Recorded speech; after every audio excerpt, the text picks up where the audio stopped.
Hello, I'm Tiffany. I'm back again. I'm going to do a little bit more into depth about the conscious mind and the unconscious mind. I did do a couple of videos about the conscious mind in the first couple videos, but I'm going to kind of dig deeper into the conscious mind. This is for informational purposes only. It was 12:22 on the clock. The angel number. The conscious mind and the unconscious mind. We believe we forgive others or ourselves, but did you really? Everyone thinks the conscious mind runs the show. In reality, 90% of the time, it's the unconscious mind that's running the show. That means if you think you've forgiven someone or yourself, you probably haven't, because it lingers in the unconscious mind. The unconscious mind is like the computer program that runs in the background.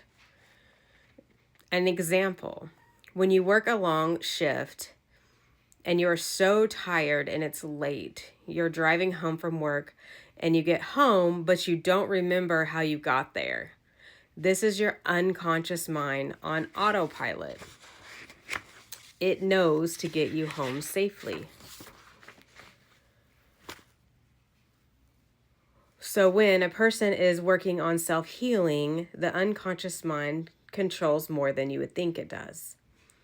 During this self-healing, we are reprogramming our unconscious mind. The unconscious mind stores trauma in different areas of the body, just like a computer processor. When letting go of trauma, forgiving others, and forgiving yourself, your mind stores these things in different places in your body. This means multiple letters will need to be done to release these traumas and actions of others. Even letters that include down to the nitty-gritty of what happened during the trauma. Yes, there will be a lot of crying, a lot of anger, a lot of self-guilt, so much stuff, but you need to release that by crying and letting this stuff go. And so our human body needs to have an equal part of masculinity and feminine.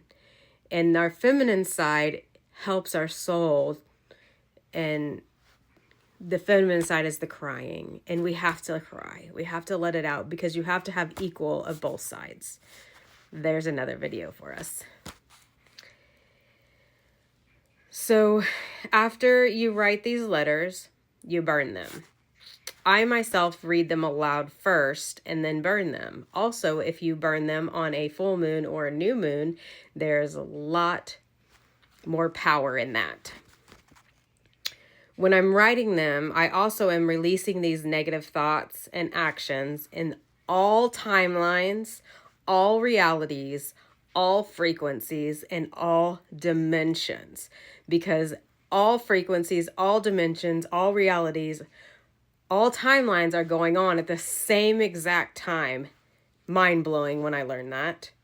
And I also put in my letters in the past, present, and future to take care of the whole shebang. That way it doesn't, you're getting everything.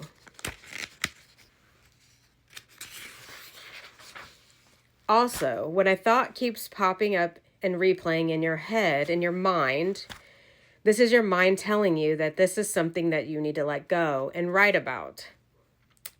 When writing a letter, always use present tense. The universe will do crazy things if you use future tense. I want this to happen. Well, that doesn't mean it's going to happen right now. That means it's going to happen in the future sometime. We want this to be let go right now, not in the future. So you want to use words like I release, I let go of, I no longer allow.